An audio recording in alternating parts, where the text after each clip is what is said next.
ఒకవేళ దేవుడు మిమ్మల్ని బ్లెస్ చేసి లేక మనల్ని బ్లెస్ చేసి మన పిల్లల ద్వారా లేక మనమే ఒకవేళ లండన్లో ఉన్నటువంటి నేచురల్ హిస్టరీ మ్యూజియంని ఒకవేళ సందర్శించాల్సి వస్తే, నేషనల్ హిస్టరీ మ్యూజియం సందర్శించాల్సి వస్తే, చాలా పెద్ద మ్యూజియం అది. ఆ మ్యూజియంలో తిరుగుతూ ఉండగా సడన్గా జపాన్ సూపర్ మార్కెట్ అనే ప్లేస్కి వస్తాం. ఆ మ్యూజియంలో ఆ సూపర్ మార్కెట్కి రాగానే ఒకవేళ క్రౌడ్ కొంచెం పెరిగారనుకోండి, ఆ పర్టిక్యులర్ ప్లేస్లో సడన్గా మనం కిందకి మీదకి లెఫ్ట్కి రైట్కి ఊగిపోతూ ఉంటాం. ఒక్కసారిగా ఏం జరుగుతుందో అర్థం కాదు. కరెక్ట్గా మన చెవులకు కూడా ఏదో సౌండ్స్ కూడా వినబడతాయి. మనకు అనిపిస్తుంది భూకంపం వచ్చినట్టుంది. మనం చాలా కలవరం అయిపోతాం. ఆ ప్లేస్ నుంచి ఎలాగైనా తప్పించుకోవటానికి కొంచెం భూకంపాలు వస్తే ఏం చెయ్యాలో, టేబుల్ కింద దాక్కోవాలి, మీకు తెలుసో లేదు, అలాంటివి వెతుక్కోవడానికి కూడా ప్రయత్నం చేస్తాం. కానీ అదంతా కూడా ఒరిజినల్ భూకంపం కాదు. ఆ జపాన్ సూపర్ మార్కెట్ అనే ప్లేస్లోనికి వెళ్ళగానే మనం నిలబడినటువంటి ఆ సర్ఫేస్ కింద సిమ్యులేటర్స్ని ఏర్పాటు చేశారు. ఆ సిమ్యులేటర్స్ని కొంచెం ఈ మ్యూజియంకి వచ్చినటువంటి విజిటర్స్ కొంచెం అక్కడికి పెరిగారనగానే అక్కడున్న నిర్వాహకులు ఒక స్విచ్ ఆన్ చేస్తారు. సో ఆ స్విచ్ ఆ సిమ్యులేటర్ని కదుపుతుంది. అది మనల్ని అతలాకుతలం చేసి భూకంపము కలిగే అంతగా కలవరాన్ని మనలో సృష్టిస్తుంది. అది కూడా ఏ ప్లేసు? జపాన్ సూపర్ మార్కెట్ ప్లేస్లో, ఆ మ్యూజియంలో. బికాజ్ ఎక్కువ ఎర్త్ క్వేక్స్ చెప్పండి జపానే. ఒరిజినల్గా భూకంపము దీనికి భిన్నంగా ఉంటుంది. నేను చెప్పిన దానికన్నా భిన్నంగా ఉంటుంది. రీసెంట్గా ఒక కంట్రీలో భూకంపం వచ్చింది. రెక్టర్ స్కేల్ మీద 7 అంటే బీభత్సమైన భూకంపం. వీడియోస్ చూసాము. మోర్ దెన్ 30-35 స్టేట్స్ ఉన్నటువంటి కన్స్ట్రక్టెడ్ బిల్డింగ్స్ అలాగా కొలాప్స్ అయిపోయాయి. గుర్తుంది కదా మీకు ఈ కంట్రీ? థాయిలాండ్. స్నేహితులారా, అక్కడ ఆగి ఒక చిన్న అంశం, ఒక స్పెషల్ క్యారెక్టర్ తన జన్మముతో, తన జీవితముతో, తన యొక్క బోధతో, తన బ్రతుకుతో, చివరికి తన మరణముతో, తన పునరుత్థానముతో మొత్తం ప్రపంచం యొక్క దృష్టంతటిని తన వైపుకు తిప్పుకున్నటువంటి యేసుక్రీస్తు గురించి ఆలోచిస్తే, లిటరల్లీ ఆయన జీవితము ఒక ప్రత్యేకమైనది, విభిన్నమైనటువంటిది, ఎవరి జీవితంతో కూడా పోల్చలేనటువంటిది. ఎందుకంటే ఆయన జన్మము అలాంటిది. ఆయన జన్మించిన విధానం కన్యక గర్భమందు, ఆయన జీవించినటువంటి విధానం చాలా ప్రత్యేకమైంది. మచ్చలేని జీవితం జీవించాడు. బ్రతికున్న రోజుల్లో అప్పుడే భూతద్దాలు పట్టుకొని ఏంటి మా మతానికి అడ్డుపడుతున్నట్టు మాట్లాడుతున్నాడు అని ఫీల్ అయినటువంటి మనుషులు, మత ఛాందస్వాదుల ముందు ఒక ఆపర్చునిటీ ఇచ్చాడు. నాలో తప్పు ఏమన్నా మీలో ఎవరన్నా స్థాపించగలుగుతారా అని. అసలే భూతద్దాలు పెట్టుకుని తిరుగుతున్న వాళ్ళకి అలాంటి అవకాశం వస్తే తేల్చేస్తాం అనాలి. తేల్చలేకపోయాడు. ఆయన జన్మం ప్రత్యేకం, ఆయన జీవితం మచ్చలేనటువంటిది. ఆయన బోధ, ఆయన బ్రతుకు రెండు కూడా అద్భుతంగా మ్యాచ్ అయ్యేవి. ఇంతవరకు ఎవ్వరూ చెప్పలేని బోధన ఆయన చెప్తా ఉండేవాడు. చెంప మీద కొడితే కొట్టిన చెంపను నరకమని ఇంతకుముందు, కానీ ఆయన చెప్పిందేమో కొట్టినోడికి ఇంకొక చెంప చూపించమని. స్నేహితులారా, ఎన్నో అద్భుత ఆశ్చర్యకార్యాలు. 1 మైలు రమ్మంటే 2 మైళ్ళు వెళ్ళమని చెప్పాడు. ప్రపంచానికి నిజంగా హింసావాదాన్ని పరిచయం చేసింది, బోధించింది ఆయనే. అంతేకాదు, ఆయన ఒకానొక సమయంలో పాపములో పట్టబడి రెడ్ హ్యాండెడ్గా వ్యభిచారంలో పట్టబడినటువంటి స్త్రీని వాళ్ళ చట్టం ప్రకారం రాళ్లతో కొట్టి తీసుకొస్తూ వాళ్ళు అదే అడిగారు, నీ బోధ ఏదో చాలా భిన్నంగా ఉంది, వాస్తవమే, అయితే ఇప్పుడేం చెబుతావు? మా చట్టం ప్రకారం ఈ దేశంలో నువ్వు కూడా నివసిస్తున్నావు, నీకు ఆ చట్టం తెలుసు. ఈమె లిటరల్లీ రెడ్ హ్యాండెడ్గా దొరికిపోయింది పాపం చేస్తూ. మా చట్టం ప్రకారం రాళ్లతో కొట్టి చంపమన్నారు. నువ్వేంటి చెంప మీద కొడితే ఇంకో చెంప చూపించమంటున్నావు, ఈ కేసులో ఏం తీర్పు తీరుస్తావో అన్నారు.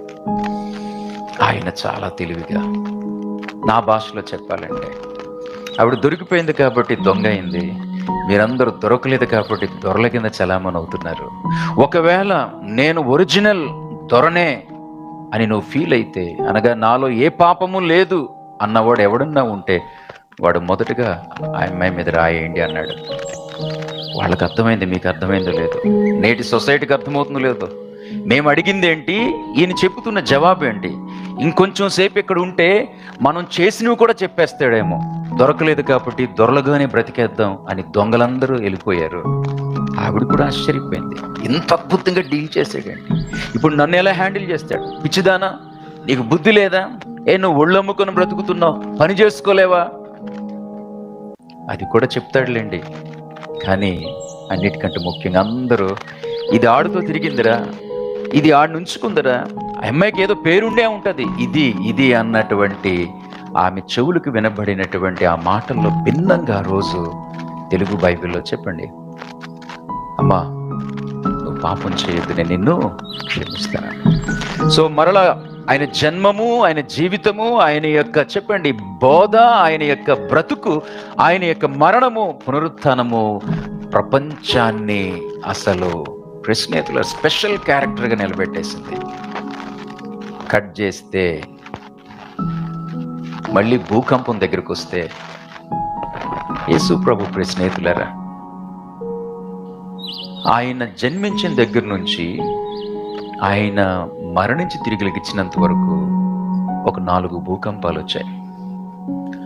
అందులో 2 సింబాలిక్గా చెప్పబడే భూకంపాలు అయితే 2 నిజంగా వచ్చినటువంటి భూకంపాలు. మొదటిసారిగా వచ్చిన భూకంపము ఆయన జన్మించినప్పుడు వచ్చింది. ఆయన జన్మిస్తాడు పుస్తకాల్లో రాయబడింది. ఇక్కడ ఉన్న వాళ్ళకి కొంతమందికి క్రిస్టియన్స్ కూడా సో సాడ్, ఏమండి జాతకాలు చూసే పిచ్చి ఉంది.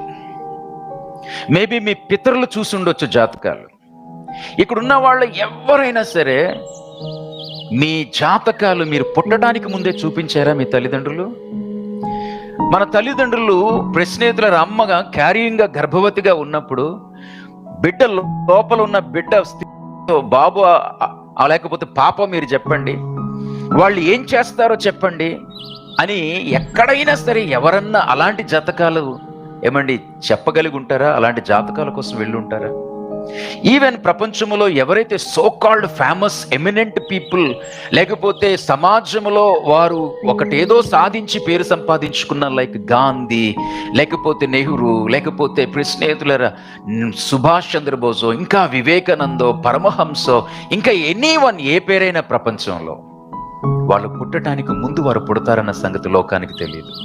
వారు ఎక్కడ పుడతారో, వారికి ఏ పేరు పెడతారో, వారు ప్రపంచంలో పెద్దవారే ఏం సాధిస్తారో, ఈరోజు ఎవరైతే ప్రముఖంగా ఉండి చనిపోయారో వారెవరి గురించినటువంటి జాతకాలు పుట్టడానికి ముందే లేవు. యేసు పుట్టడానికి 500 సంవత్సరాలకు ముందే జాతకాలు ఉన్నాయి. ఆ జాతకాలు ప్రశ్నేతులరా, ఆయన ఎక్కడ పుడతాడో, ఎలా పుడతాడో, ఎవరికి పుడతాడో, ఏం పేరు పెడతాడో, ఆ పేరుకి అర్థమేంటో, ఆయన పుట్టి ఎలా పెరుగుతాడో, ఆయన ఏ మరణిస్తాడో, ఎలా మరణిస్తాడో, ఎలాగ పాతి పెట్టబడి ఎలాగ తిరిగి లెగిస్తాడో కూడా ఆయన గురించి మాత్రమే రాయబడి ఉంది. హల్లెలూయా, ఆయన గురించి మాత్రమే. అందుకనే తూర్పు దేశపు జ్ఞానులు వారు పుస్తకాల్లో చదివిన ప్రకారము రక్షకుడు ఇదిగో పలానా దేశంలో పుడతాడని వారు ఆ దేశాన్ని వెతుక్కుంటూ వచ్చారు. ఆ దేశానికి వచ్చి విచిత్రంగా డైరెక్ట్గా వెళ్ళి ఆ దేశపు రాజుని ఎంక్వైరీ చేశారు. అది కూడా ఇక్కడ రాజు పుట్టాడంట కదా అని. రాజులు పుట్టరు స్నేహితులారా. ఇంట్లో పుట్టిన తర్వాత పెరిగి వాళ్ళు రాజులు అవుతారు. కానీ ఎవరి గురించి కూడా పుట్టిన వెంటనే రాజు పుట్టాడంట అన్న మాట ఎక్కడ ఉండదు.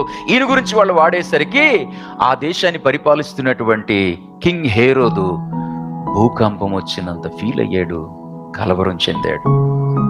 యేసు జన్మించినప్పుడు వచ్చినటువంటి భూకంపము సింబాలిక్గా పొలిటికల్ స్నేహితుల ఎర్త్క్వేక్, అది రాజకీయపరమైనటువంటి భూకంపం. భయపడిపోయాడు.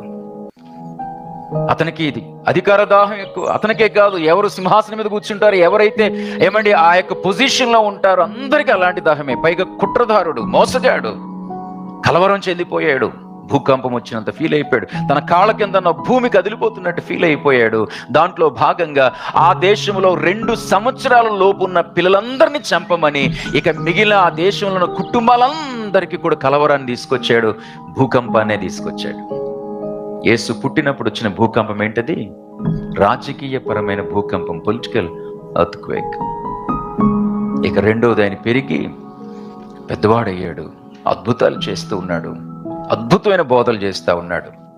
తర్వాత ఆయన ఎందుకు పుట్టాడో అనగా సిలువలో ప్రాణం పెట్టడానికి. ఇదిగో ఇప్పుడేమో యెరూషలేములోనికి ఆయన ప్రవేశిస్తున్నాడు, రేపో మాపో సిలువలో ప్రాణం పెట్టడానికి అన్నట్టు. ఆయన వస్తూ ఉంటే ఇప్పటి వరకు ఆయన గురించి విన్నవాళ్ళు ఆయన అలా చేశాడు, ఇలా చేశాడు, ఇలా క్షమించాడంట అని, కుష్ఠరోగులు హత్తుకున్నాడంట అన్నటువంటి మాటలు ఎవరైతే విన్నారో మొత్తం యెరూషలేములో ఆయన ఎంటర్ అయ్యే టైంకి స్నేహితులారా విస్తారమైన ఇసుక వేస్తే రాలనంత జనాలు, పైగా కోలాహలము. ఆ రోజు కూడా ఒక రకమైన ఎర్త్క్వేక్ స్నేహితులరా, అది రిలీజియస్ ఎర్త్క్వేక్. అక్కడున్నటువంటి మతానికి సంబంధించినటువంటి ప్రజలు కంగారు పడిపోయారు.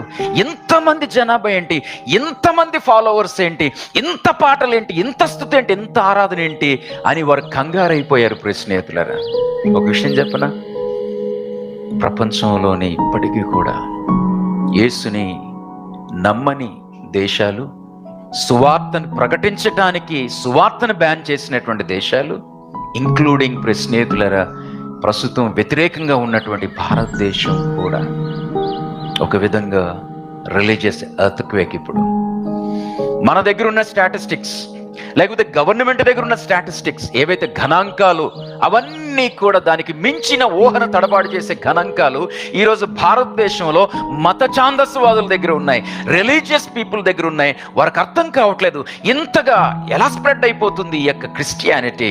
కులానికి అతీతంగా, మతానికి అతీతంగా, స్టేటస్కి అతీతంగా స్నేహితులారా చాలా ఎక్కువగా యేసుని ఈ దేశంలో ప్రజలు నమ్ముకుంటున్నారు.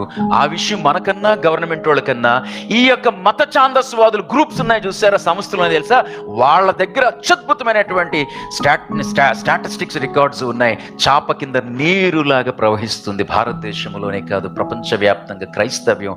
బికాజ్ ఆయన రావడానికి ముందు అలా జరుగుతుందని ప్రవచనం కూడా ఉంది.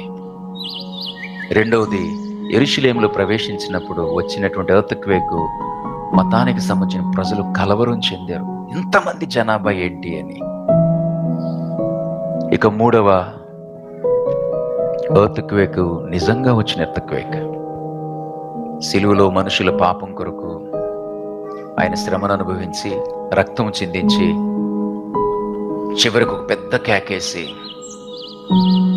పరలోకము నుండి తను పంపించబడ్డాడు కాబట్టి అక్కడున్న తండ్రిని ఉద్దేశిస్తూ, ఏ ఉద్దేశంతో మీరు ఇక్కడికి పంపించారో ఆ ఉద్దేశాన్ని ఇష్టపూర్వకంగా ఆ ఉద్దేశాన్ని నెరవేర్చాను. మనుషులందరి యొక్క పాప క్షమాపణ కొరకు నేను రక్తాన్ని చిందించాను, మీరు చెప్పినట్లు చేశాను, మీ చిత్తం నెరవేర్చాను, సంతృప్తిగా ఇదిగో నా ప్రాణాన్ని విడిచిపెడుతున్నాను అని బిగ్గరగా సమాప్తమైంది అని చెప్పి తన ఆత్మను తండ్రి చేతికి అప్పగించి ప్రాణం వదిలేశారు ఆయన.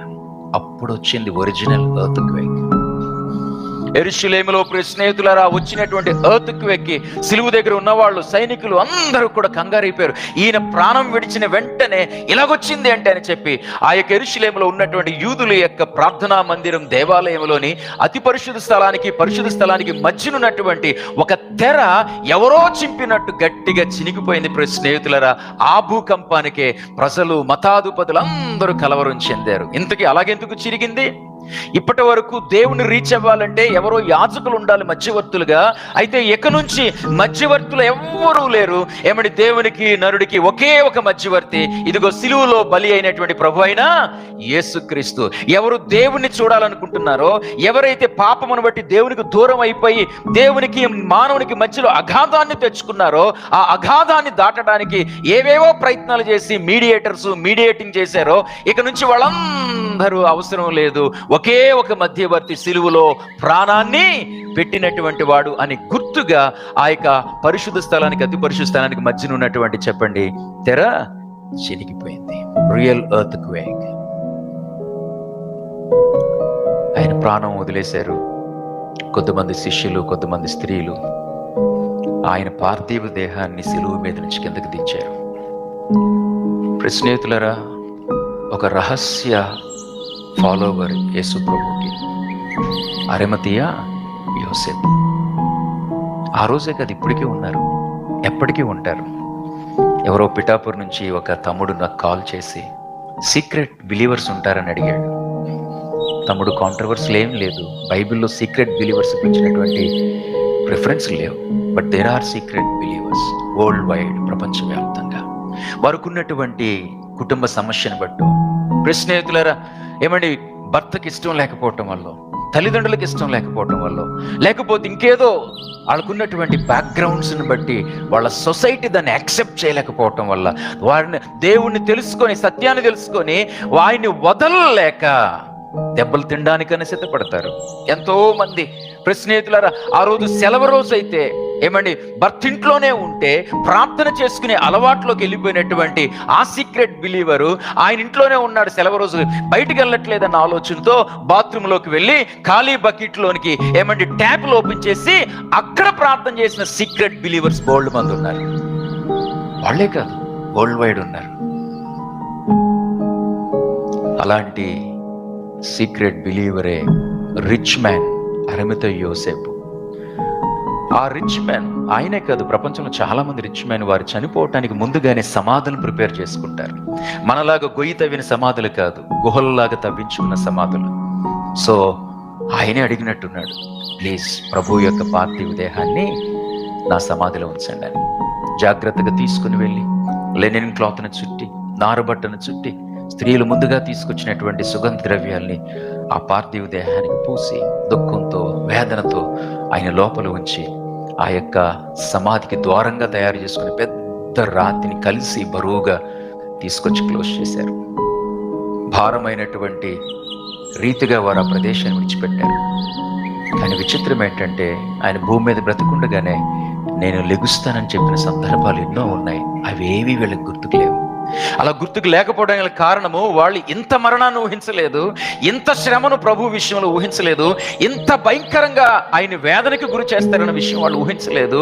ఏమైనా ఇన్ని అద్భుతాలు చేసిన ఆయన ఇలా చనిపోయాడంట అన్నటువంటి బాధలోనే ఉన్నారు. స్నేహితులరా, ఏమైనా ఆయన తిరిగి లెగుస్తానన్నటువంటి మాటలు, మెసేజ్లు ఓవర్లాప్ అయిపోయాయి.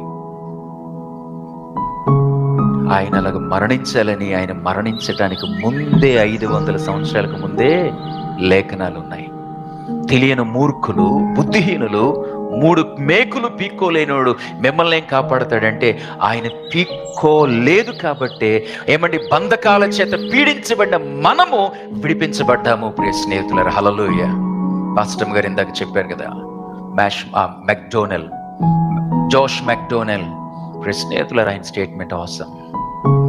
ఒకవేళ యేసు యొక్క జన్మము, జీవితము, మరణము, పునరుత్థానం అంటే తిరిగి లేవటం, ఇవన్నీ బూటకాలని ప్రపంచంలోని ఏమని ఎవరి గురించి లేనన్న విమర్శలు యేసు గురించే ఉన్నాయి.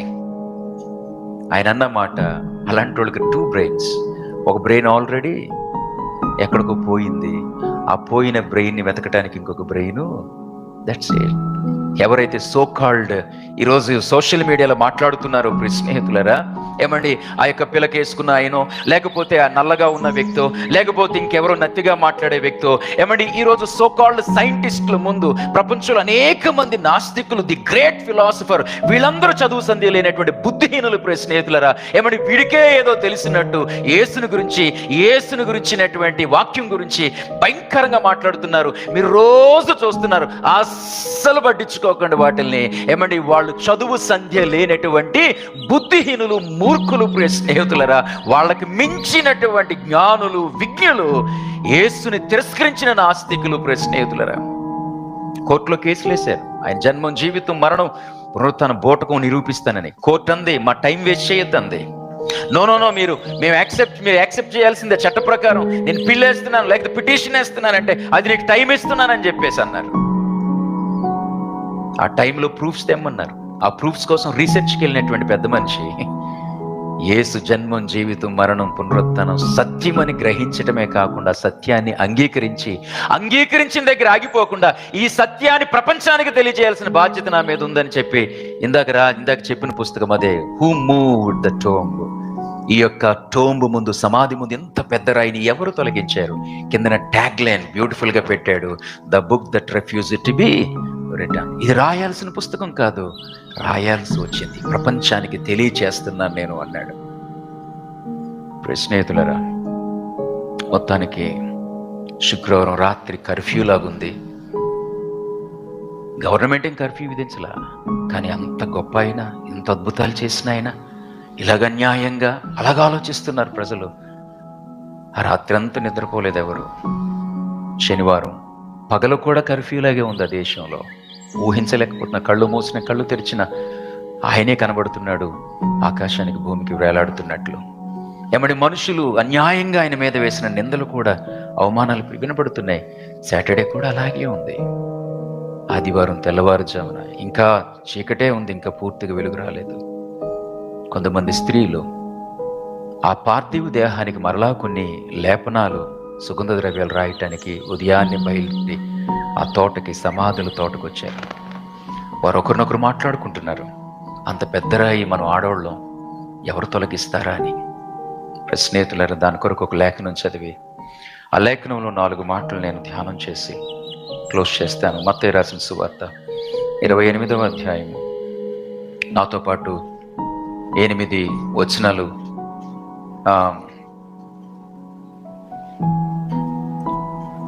7 వచనాలు చదువుకుందాం.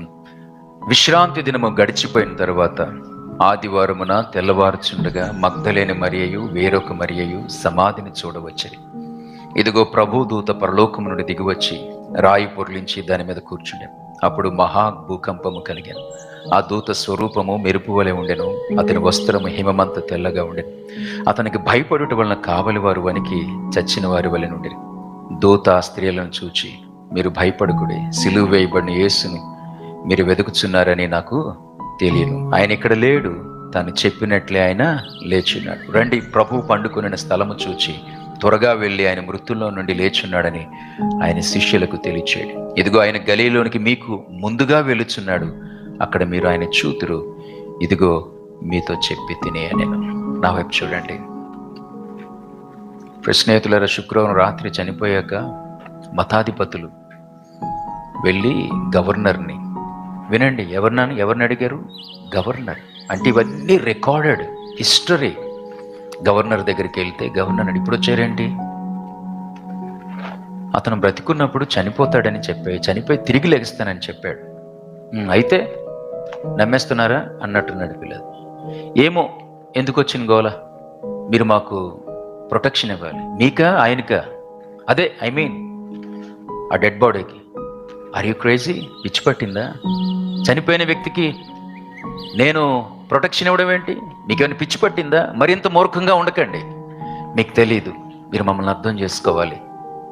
చచ్చిపోయిన వాళ్ళని కూడా బ్రతికున్నప్పుడు లేపాడు, నీళ్ల మీద కూడా నడిచాడు. మాకెక్కడో డౌట్ ఉంది, ప్లీజ్ అని ఒత్తిడి తెచ్చారు, మతపరంగా, రాజకీయంగా. దాంతో పిలాతు గవర్నర్ ఫ్రస్ట్రేటెడ్ అయిపోయి ఆర్డర్ పాస్ చేశాడు. ఒక బెటాలియన్ వెళ్ళి ఆ యొక్క రాతిని సంఖ్యలతో బంధించి అక్కడ వెయిట్ చేశారు. వాళ్ళు రాత్రంతా కావలి కాశారు. ఆదివారం ఉదయం స్నేహితులరా, యేసు ప్రభు యొక్క పునరుత్థానం దగ్గర 4వ భూకంపం. మొదటిది చెప్పండి, పొలిటికల్ ఎర్త్క్వేక్, రాజకీయ పరంగా. రెండవది రిలీజియస్ ఎర్త్క్వేక్, మతపరంగా. మూడవది లిటరల్లీ స్నేహితులరా, ధర్మశాస్త్రాన్ని కొట్టివేస్తూ. లిటరల్లీ స్నేహితులారా మధ్యవర్తిత్వాన్ని కొట్టివేస్తూ ఆయన చనిపోయినప్పుడు వచ్చిన ఎర్త్క్వేక్ అండ్ 4వది ఆయన పునరుత్థానం. స్నేహితులారా అక్కడ మనం చూస్తాం ఈ స్త్రీలు భయంగా అక్కడ నడుచుకుంటూ వచ్చేసరికి అక్కడ ఆ యొక్క రాయి తొలగించి ఉంది. భయం వేసింది. ప్రభుని ఎవరిని ఎత్తుకెళ్ళారేమో. లోపల నుంచి చాలా మహిమతో కూడినటువంటి వెలుతురు కనబడుతుంది. చాలా భయంగా ఏం జరిగిందో ఊహించిన సంఘటన. లోపలికి తొంగి చూస్తే అక్కడ దేవదూత ఆయన చెప్తున్నటువంటి మాట ఈరోజు మన ప్రసంగం కోసం 4 మాటలు. ఇంతవరకు మాట్లాడారు, ఇప్పుడు ప్రసంగం అంటున్నారేంటని కంగారు పడకండి. 4 మాటలు క్లుప్తంగా. మొదటి మాట 5వ వచనంలో ఉంది స్నేహితులారా. 5వ వచనమో 6వ వచనం, 5వ వచనంలో ఉంది, దూత స్త్రీలను చూచి మీరు భయపడకుడి. చాలు. First word. పునరుత్థానం దగ్గర లోకానికి దేవుడు ఇచ్చిన ఫస్ట్ సెర్మన్, ఫస్ట్ మెసేజ్ చెప్పండి, డోంట్ ఫియర్. భయపడద్దు. Fear not. స్నేహితులారా ఈ భయం ఎక్కడిది? ఆదికాండం 3వ అధ్యాయం 10వ వచనంలో ఉంటుంది. మొట్టమొదటి మానవుడిని దేవుడు చేసుకున్నాడు కదా, ఆ మానవుని చేసుకుని మురిసిపోతూ అతనికి కొన్ని ఆజ్ఞలు పెడితే ఆ ఆజ్ఞలను అతిక్రమించాడు మానవుడు.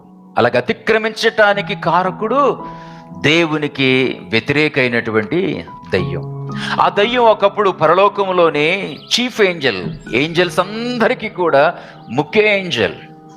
అక్కడ సైతం దేవుని కన్నా ఎక్కువగా దేవునితో సమానంగా ఉండాలన్న తలంపు. స్నేహితులరా దేవుడు అతనికి సపోర్ట్ చేసినటువంటి మోకని ఒకప్పుడు దేవతలే కిందకి దెయ్యాలుగా, ఆ చీఫ్ ఏంజల్ ముఖ్య ఏమండి అది అండ్ దాన్ని ఎంకరేజ్ చేసిన వాళ్ళందరూ కిందకి పడద్రోయబడ్డారు. వారి కొరకు దేవుడు ఒక టైంని ఏర్పాటు చేశాడు. ఆ టైంలోనే వారు నిత్య నాశనానికి వెళుతారు. కొన్నాళ్ళు బంధిస్తాడు, తర్వాత ప్రెజెంట్ ఫ్రీగానే ఉన్నాడు, తర్వాత బంధిస్తాడు, దాని తర్వాత ఏమో సర్వనాశనము చేస్తాడు. స్నేహితులారా నరకానికి అప్పగిస్తాడు. నరకము మనుషుల కొరకు చేయబడింది కాదు, నరకము ఈ యొక్క సాతాను కొరకు, వాడి మోక కొరకు చేయబడింది. స్నేహితులారా ఇప్పుడు అదే వాడు ఫీలింగ్. ఇప్పుడు వాడు కిందకు పడద్రోయబడ్డాడు. ఏదైనా తోటలో ఉన్నటువంటి మానవుని చూసి దేవుడు మురిసిపోతున్నాడు. ఆ మానవుని మభ్యపెట్టాడు. దేవుడు చెప్పినటువంటి మాటల్ని వక్రీకరించాడు. దాని తర్వాత దేవుడు చేయొద్దు అన్నది చేసేటట్లు చేశాడు. ఎప్పట్లాగే సాయంత్రం దేవుడు వచ్చి ఏదైనా తోటలో, యాడమ్ వేర్ ఆర్ యు, ఆదాం ఎక్కడున్నావని పిలిచాడు. అప్పుడు ఆదాం అంటాడు, మీరు పిలిచినప్పుడు నాకు భయమేసింది అంటాడు. భయమేసి నేను చెట్టు వెనకాతల దాక్కున్నాను. ఎందుకు అలా చేసావు? నేను చేయొద్దన చేసావా? అదే అలా చేయటం వల్లే నాకు సిగ్గుగా ఉంది అన్నాడు. సిగ్గు ఎక్కడి నుంచి వచ్చింది? ఇంతకు ముందు లేని సిగ్గు, ఇంతకు ముందు లేని షేమ్ ఎక్కడి నుంచి వచ్చింది? స్నేహితులారా గిల్ట్ ఏమండి షేమ్ని తీసుకొస్తుంది. గిల్ట్ స్నేహితులారా దాక్కునేటట్టు చేస్తుంది.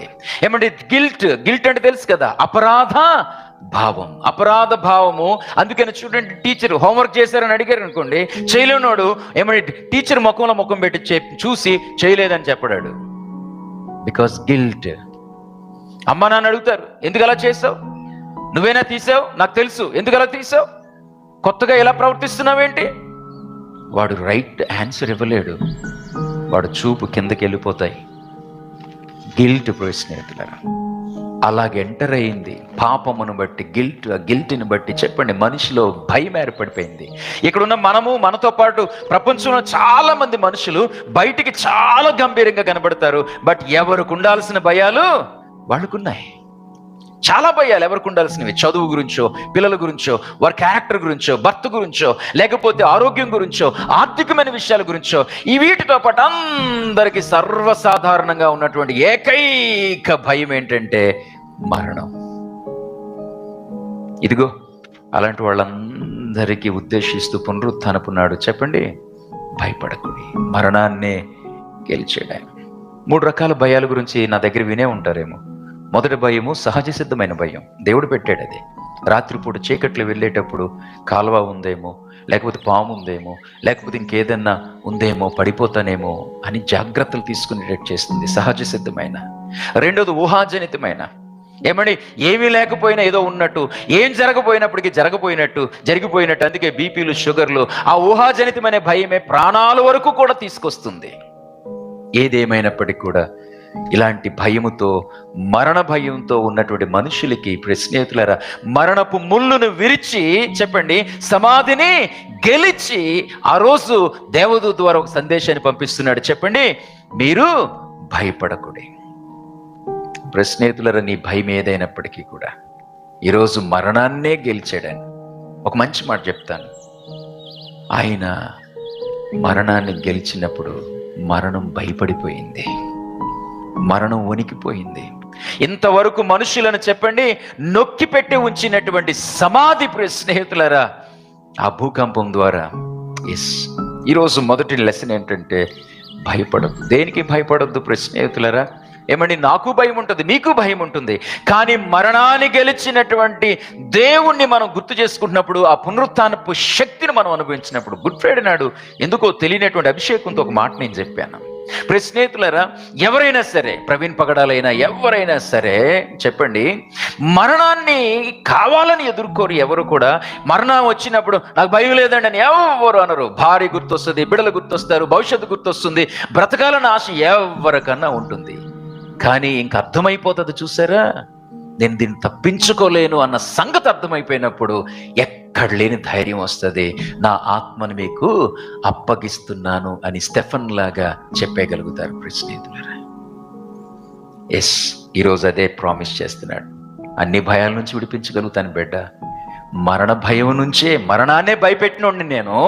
సో మరణ భయం నుంచి విడిపించగలిగినప్పుడు మిగిలిన భయాల నుంచి కూడా నేను మిమ్మల్ని విడిపించగలుగుతాను. క్విక్గా నేను క్లోజ్ చేస్తున్నాను ఆ మాటతో స్నేహితులారా. ఇక రెండవ మాట 6వ వచనంలో ఉంది. దేవదూత చెప్తున్నాడు, ఆయన ఇక్కడ లేడు, ఆయన చెప్పినట్లే ఆయన లేచున్నాడు. He is not here, he is risen as he said. ఆయన చెప్పినట్లే లేచున్నాడు. హ్యూమన్ హిస్టరీలో మరెవరి గురించి చెప్పబడినటువంటి మాట యేసుని గురించి చెప్పబడింది. ఎవరి గురించి చెప్పబడిన మాట ఏంటి? అందరూ చనిపోయారు, అందరూ పాతి పెట్టబడ్డారు. దేవుళ్ళుగా పిలువబడిన వాళ్ళు, దేవుళ్ళుగా పూజించబడిన వాళ్ళు ఏమండి, వాళ్ళందరూ చనిపోయారు. మహాసమాధి కూడా చేయబడ్డారు స్నేహితులారా. వాళ్ళ సమాధులు మన మధ్యే మౌనంగా ఉన్నాయి. అట్లాగే ప్రపంచంలో మరి ఎవరి గురించి చెప్పబడినటువంటి మాట చెప్పండి, యేసుని గురించి చెప్పబడింది. ఆయన ఇక్కడ లేడు, చెప్పండి, ఆయన లేచి ఉన్నాడు. హల్లెలూయా. నిజమే, పునరుత్థానం లేకపోతే క్రైస్తవ్యం లేదు. మీకు తెలుసో లేదు, ఆయన చనిపోయాడు, అక్కడే ఆగిపోయాడు అనుకోండి, నో, క్రిస్టియానిటీ కూడా మిగిలిన రిలీజియస్తో పాటే. ఆయన చనిపోయి తిరిగి లేవటం వల్ల ఏమంటే ఆయన పునరుత్థానము క్రైస్తవ్యానికి ఫౌండేషన్ అయింది, అది పిల్లర్ అయింది. స్నేహితులను జ్ఞాపకం చేసుకోండి. అనేకమైనటువంటి పుకార్లు యేసు యొక్క మరణం పునరుత్థానం గురించి ఏమండి, కానీ ఆయన పునరుత్థానము చరిత్రలో చెరగని సత్యం. స్నేహితులు, ఇంగ్లాండ్ కోర్టులో కేసులు వేసిన సందర్భాలు, సరెండర్ అయిపోయిన సందర్భాలు ఇందాక పాస్టర్ గారు జ్ఞాపకం చేశారు. ఏమంటే నేను కూడా జ్ఞాపకం చేస్తూ ఉన్నాను. ఫ్రెండ్స్, ఒక మాట గుర్తుపెట్టుకోండి, ఆయన మరణము, ఆయన పునరుత్థానము నాణానికి రెండు వైపులు అన్నట్లు. ఆయన మరణము, ఆయన పునరుత్థానం, death and resurrection is like a coin with two sides. స్నేహితులారా, ఆయన మరణమేమో రక్షణ గురించి మాట్లాడుతుంది, ఆయన యొక్క పునరుత్థానమేమో మరణం తర్వాత జీవితం, లైఫ్ ఆఫ్టర్ డెత్ గురించి మాట్లాడుతుంది. ఈరోజు చాలా మందికి మీకు తెలుసో లేదో లైఫ్ ఆఫ్టర్ డెత్ గురించినటువంటి క్లారిటీ లేదు. ప్రపంచంలోనూ ముఖ్యంగా భారతదేశంలోనూ కన్ఫ్యూషన్ ఉంది. తలరాత అంటారు, దేవుడు లీలలు అంటారు, ఎవరికి తెలుసండి అంటారు. నో స్నేహితులారా, ఆయన ఒక్కడే మరణించి తిరిగి లేవటం వల్ల నీకు ఒక సందేశాన్ని ఇస్తున్నాడు. నువ్వు నా యందు విశ్వాసం ఉంచి చనిపోయినను నువ్వు బ్రతుకుదువు. అంటే ఏంటి? మరలా బ్రతుకుతామంటే అలా కాదు. దేహం ఏమండి, ప్రాణం అనే తాడు ఎప్పుడైతే తెగిపోయిందో, దేహాన్ని ఇంతకాలం అంటిపెట్టుకున్న ఆత్మ వెంటనే వేరైపోతుంది. నువ్వు భూమి మీద కంఠంలో ప్రాణం ఉండగా యేసు మరణాన్ని పునరుత్థాన్ని ఐడెంటిఫై చేసి యాక్సెప్ట్ చేస్తే నీ దేహం మట్టిలోకి వెళుతుంది. ప్రాణం పోయిన వెంటనే ఆత్మ దేవుని దగ్గరికి వెళ్ళిపోతుంది. స్నేహితులారా, అది దాని అర్థం. నా యందు విశ్వాసం ఉంచిన వాడు చనిపోయినను చెప్పండి బ్రతుకును అంటే అర్థం అది. అందుకనే భక్తుడైనటువంటి పౌలు తన కొరింథీయులకు రాసిన మొదటి పత్రిక 15:19 ఒక మాట అంటాడు. ఏమంటే ఈ జీవితం కాలం మట్టుకే మనం క్రీస్తునందు నిరీక్షణ ఉంచితే మనుషులందరికంటే మనం దౌర్భాగ్యులమంట. అంటే అర్థం ఏంటో తెలుసా? ఒకవేళ దేవుని నమ్మితే అష్టైశ్వర్యాలంటూ అంటారు కదా మన భారతీయులు. కేవలం ఆరోగ్యము, లేకపోతే ఇంకేదో ఆహారము, లేకపోతే ధనము, ఇంకేదో అంటారు చూస్తారా. కేవలం దేవుని ఇందుకోసమే నమ్ముకుంటే మనంత దౌర్భాగ్యులు, ఇంగ్లీష్లో ఫూల్స్ ఇంకొకరు లేరంట. దేవుడు ఇవన్నీ ఇవ్వగలుగుతాడు. కానీ దేవుడిని నమ్మటం భౌతికమైన విషయాలే కాదు, మరణం తర్వాత జీవితం గురించి ఏ దేవుడు కన్ఫర్మేషన్ ఇచ్చాడు, ఏ దేవుడు దాని గురించి ఆన్సర్ ఇచ్చాడు, లేక ఏ దేవుడుగా పిలువబడిన వాళ్ళు ఇచ్చారు. ఇప్పుడు స్నేహితులరా, నన్ను ఫాలో అవ్వండి అన్న వాళ్ళందరూ కూడా చెప్పండి. ఒకవేళ నేను ఒక ప్రత్యేకమైన రంగు బట్టలు వేసుకొని ఏమంటే మీకు ఏదో కొత్త విషయాలు మెల్లగా స్మూత్గా చక్కగా నేనేమంటే కాస్ట్లీగా కూర్చొని చెప్పాను అనుకోండి, మీరు నన్ను అందరూ ఫాలో అవ్వండి, నేను మిమ్మల్ని గమ్యానికి చేరుస్తాను అన్నాను అనుకోండి, చెప్పండి నేను ఎక్కడికి వెళ్తాను? అలాగే ఎంతో మంది నేను గోతులో పడతాను, నన్ను ఫాలో అయ్యే మీరు కూడా చెప్పరే, గోతులో పడిపోతారు. ఒక గ్రుడ్డివాడు ఇంకో గ్రుడ్డివాడికి దారి చూపిస్తే ఏమవుతుందో అదే జరుగుతుంది. అందుకనే దేవుణ్ణి కేవలం భౌతిక విషయాలే కాదు, అవన్నీ ఇస్తాడు. మరణం తర్వాత జీవితం యేసు ఒక్కరే ఇవ్వగలుగుతారు. అందుకనే పున్నామ నరకును తప్పించేది పుత్రుడు. ఆ పుత్రుడు ఇక్కడున్న ఏ పురుషుడు కాదు, ఏ పుత్రుడు కాదు. మనందరిలో జన్మ కర్మ పాపాలు ఉండేవి. స్నేహితులరా, యేసు యొక్క జన్మం పవిత్రం, కన్యక గర్భం వల్ల. యేసు యొక్క జీవితం మచ్చలేనటువంటిది. ఆయన మరణించి తిరిగి లెగిచాడు. ఆయన మాత్రమే సుపుత్రుడు. ఆయన మాత్రమే మనుషులను వారి పాపము నుండి, నరకము నుండి తప్పించి మోక్షానికి తీసుకువెళతాడు.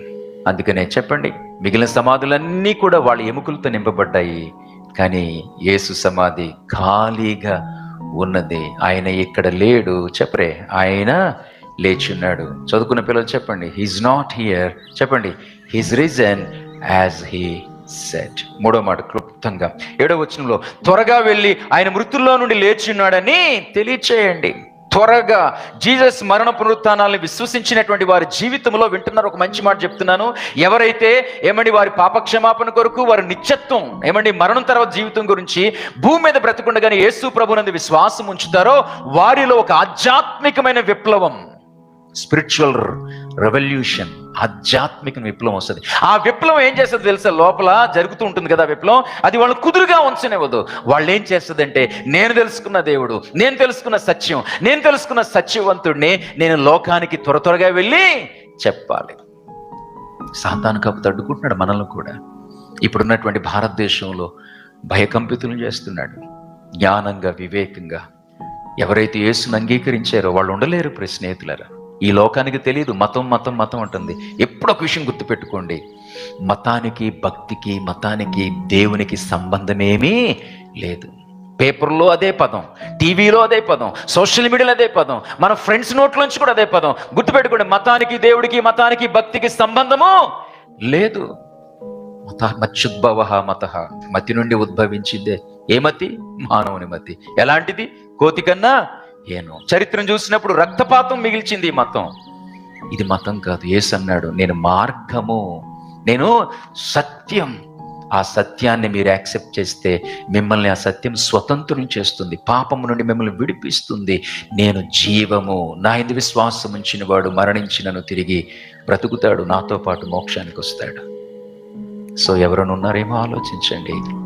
ముఖ్యంగా మనం కూడా జ్ఞానంగా ఇప్పుడున్న పరిస్థితుల్లో వివేకంగా వెళ్ళి ఏం చేయాలి? సువార్తని ప్రకటించాలి. నిజమైన మారు మనసు, నిజమైన పునరుత్థానపు శక్తి మనలో ఆధ్యాత్మికమైన విప్లవాన్ని తీసుకొస్తుంది. అది మనల్ని కుదురుగా ఉంచదు. ఎవరికన్నా వెళ్ళి చెప్పాలి. కానీ వీళ్ళకి తెలియదు. ఎందుకురా మా గ్రామంలోకి వచ్చారు, ఎందుకురా మా ఊర్లోకి వచ్చారు, ఎందుకురా మా వీధిలోకి వచ్చారు, మీకు పర్మిషన్ ఉందరా అని అంటాడు. బూతులు మాట్లాడతాడు వాడు. ఏమండి, వాడు త్రాగి కూడా మాట్లాడుతూ ఉంటాడు. స్నేహితులారా, మనం అన్నీ వదిలేసాం. అరే నా బ్రతుకు ఒకప్పుడు తాగిపోతుని, తిరిగిపోతుని, నా భార్యను కొట్టాను, నేను బాధ్యతారహితంగా ఉన్నాను, నా పిల్లలను పట్టించుకోలేదు, నాకు త్రాగుడు వ్యభిచారం తప్ప ఇంకేమి కాదురా. నోరు విప్పితే కంపు, ఆ యొక్క మందు కంపు అండ్ బూతులు కంపురా బాబు. నా బ్రతుకును మార్చాడు రా బాబు. నాలో ఆయన పునరుత్థానపు శక్తి ఇలాంటి మార్పును తీసుకొచ్చింది. ఇదిగో నేను చనిపోయాక నాకు ఇదిగో మోక్షాన్ని ఇచ్చాడు. బ్రతుకున్నప్పుడు దాని గురించి ఆలోచనే లేదురా బాబు, నాకు ఒకప్పుడు దీనికి దేవునికి దూరంగా ఉన్నప్పుడు మీరు కూడా తెలుసుకోండి అని చెప్పితే వీళ్ళు ఏమంటున్నారు? అందుకనే ఇప్పుడున్న పరిస్థితులు జ్ఞానంగా, వివేకంగా ఒక మాట చెప్పనా, పక్కూరు వెళ్ళి సువార్త చెప్తాం, ఇంట్లో ఎందుకు చెప్పాం? పక్కూరు వెళ్ళి సువార్త చెప్తాం, మన వీధులు ఎందుకు చెప్పాం? ఏమండి, పక్కూరు వెళ్ళి సువార్త చెప్తాం, మన కొలీగ్స్కి ఎందుకు చెప్పాం? ఒక మాట చెప్పనా, మన రెగ్యులర్ లైఫ్ అంతా వీళ్ళకి బాగా తెలుసు కాబట్టి. సింపుల్. అందుకనే మనం ఏది చెబుతున్నామో అది మన బ్రతుకులో చూపించాలి. ఏది బోధిస్తున్నామో అది నిజమని మన జీవన విధానంలో చూపించాలి. ప్లీజ్, మంచి దినాల్లో ఉన్నాం. స్నేహితులను మొండిగా వెళ్ళొద్దు. ఏమండి, మనల్ని అది కలవరం చేస్తున్నట్టుది, మనల్ని చాలా ఇబ్బంది పెట్టేస్తుంది విప్లవం, ఆత్మీయ విప్లవం. కానీ జ్ఞానంగా, వివేకంగా మన బంధువులు, స్నేహితులు, ఇరుగు పొరుగు వారికి సువార్తను ప్రకటించి వారిని కూడా మోక్షరాజ్యానికి వారసులను చేయాలి స్నేహితులరా. అండ్ 4వది ఏంటో తెలుసా?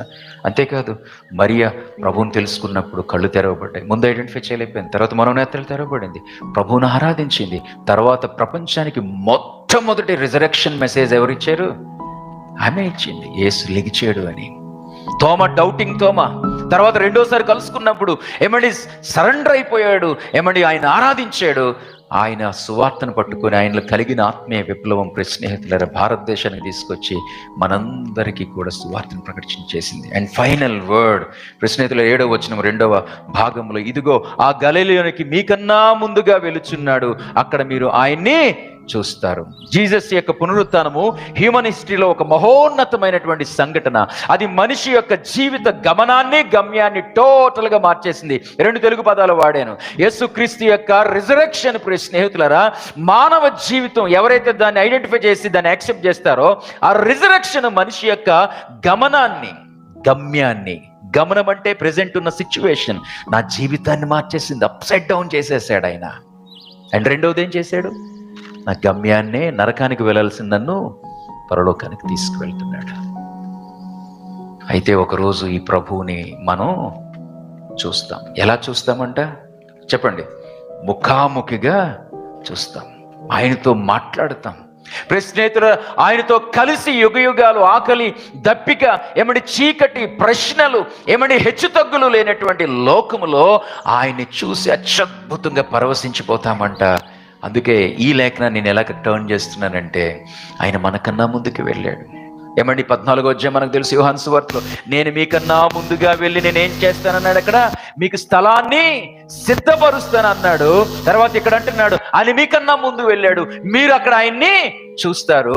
మనం కూడా ముఖాముఖిగా, ఇదేమి కూటకం కాదు, ఇదేమి కూడా కళ్ళబళ్ళు కబుర్లు కాదు స్నేహితులరా.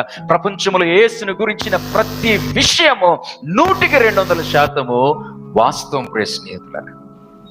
ఈరోజు ఎవరన్నా ఇక్కడ నేను ఈ లోకాన్ని విడిచిపెడితే నేను యేసుని చూస్తాను అనే నిశ్చయత ఉందా లేదా? మన సందేశం అయిపోయింది. 4 మాటలు. మొదటి మాట చెప్పండి, దేనికి భయపడకుండా ఉండాలంటే దేవునికి భయపడ్డమే విరుగుడు.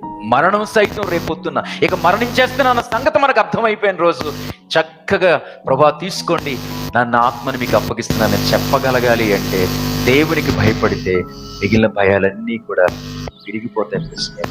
రెండవ మాట, ఆయన లేచున్నాడు అన్నది సత్యము, ఏమంటే అది నిత్యత్వానికి భరోసా. స్నేహితులారా, మరణం తర్వాత జీవితం గురించి దయచేసి ఆలోచించి ఒక తీర్మానం తీసుకోండి. మీరు కానీ రెడీగా ఉంటే ఏమండి మే నెల 1st సండే లేదా సాటర్డే నేను మీ యొక్క మారు మనసుకి, మీ అంగీకారానికి సాదృశ్యంగా బాప్తిసం ఇస్తాను. ఏమంటే 3వ మాట, ఆయన ఏమండి ఆధ్యాత్మికంగా, ఆయన పునరుత్థానము మనుషుల యొక్క ఆధ్యాత్మిక జీవితంలో ఏం తీసుకొస్తుందన్నాను? విప్లవాన్ని తీసుకొస్తుంది. వెళ్ళి అనేక మందికి యేసుని గురించిన సువార్త ప్రకటించేటట్టు చేస్తుంది. అటువంటి అనుభవం దేవుడు మనకి ఇవ్వాలి. మన ప్రధాన యాజకుడు మనకన్నా ముందుగా వెళ్ళి మార్గాన్ని సరళం చేశాడు. మనం కూడా ఎదురయ్యే ఆటంకాలు, అవరోధాలని అధిగమిస్తూ మనం కూడా శాశ్వతమైన రాజ్యానికి సాగిపోదాం. హెబ్రీ పత్రిక 12వ అధ్యాయం 2వ వచనం, ప్రతి భారమును సులువుగా చిక్కులు పెట్టు పాపమును విడిచిపెట్టి విశ్వాసమునకు కర్తయు దాన్ని కొనసాగించు యేసు వైపు చూచుచు మన ఎదుట ఉంచబడిన పందెపు రంగములో, ఆత్మీయ పందెములో ఎలా పరిగెడదామంట? ఓపికగా పరిగెడదాం. చిన్న ప్రార్థన కళ్ళ మూసుకోండి. 4 మాటలు భూకంపంతో స్టార్ట్ చేశాం. స్నేహితులరా, గొప్ప విప్లవం యేసు ప్రభువుని అంగీకరించడం. ప్లీజ్, దేవుడు మిమ్మల్ని ప్రేమిస్తున్నాడు. ఎన్నోసార్లు కీడు వరకు, మరణం వరకు వెళ్ళాం. ఆయన తిరిగి వెనక్కి తెచ్చాడు. నిన్ను ప్రేమిస్తున్నాడు. నువ్వు ఆయన తెలుసుకోకుండా ఈ లోకాన్ని విడిచిపెట్టకూడదని పదే పదే నీకు అవకాశం ఇస్తున్నాడు. క్లియర్గా, సుత్తి లేకుండా, స్ట్రైట్గా, ఏమంటే చాలా వివరణగా నీకు అర్థమయ్యే రీతిలోనే దేవుడు నీతో మాట్లాడుతున్నాడు. నీలో కూడా మరణ భయం ఉంది. ఒకరోజు అది వచ్చినప్పుడు భయపడకుండా, ప్రభా నా ఆత్మని మీకు అప్పగిస్తున్నాను చెప్పాలి అంటే ఈరోజు దేవునికి భయపడాలి. దేవుడు ఉన్నాడని, ఆయన మరణించి నా కొరకు తిరిగి లెగిచాడని నమ్మాలి. ప్లీజ్, దేవుడు నీకు ఒక అవకాశం ఇస్తున్నాడు. ఒక మంచి తీర్మానం తీసుకోండి. రెండవది కూడా, ఆయన లేడు ఇక్కడ. ఆయన సమాధి ఆయన ఉంచలేకపోయింది. ఆయన మరణపు ముళ్ళను విరిచాడు. ప్రపంచ చరిత్రలో ఒకే ఒక్క ఆయన మరణాన్ని గెలిచాడు. అందుకే ఆయన భరోసా ఇస్తున్నాడు మరణం తర్వాత జీవితం కోసం. బ్రతికుండగానే ఆ కన్ఫర్మేషన్ పొందుకోవటానికి ఒక తీర్మానం తీసుకోండి. త్వరగా వెళ్ళి ఆధ్యాత్మికమైన విప్లవాన్ని పొందుకున్న వాళ్ళం, ఆయన పునరుత్థానపు శక్తితో మన చుట్టూ ఉన్న వాళ్ళని ప్రభు కొరకు గెలుచుకుందాం. అండ్ నాలుగోది, ఏ ఆటంకాలైనా, మనల్ని ఏ అవరోధాలైనా ఆపకుండా యేసు వైపు చూస్తూ ఆ పందెపు రంగంలో పరిగెడుతూ ఆఖరిలో ఆ గమ్యాన్ని, ప్రభువుని యుగయుగాలు కలుసుకునేటువంటి అనుభవంలోనికి వెళ్దాం.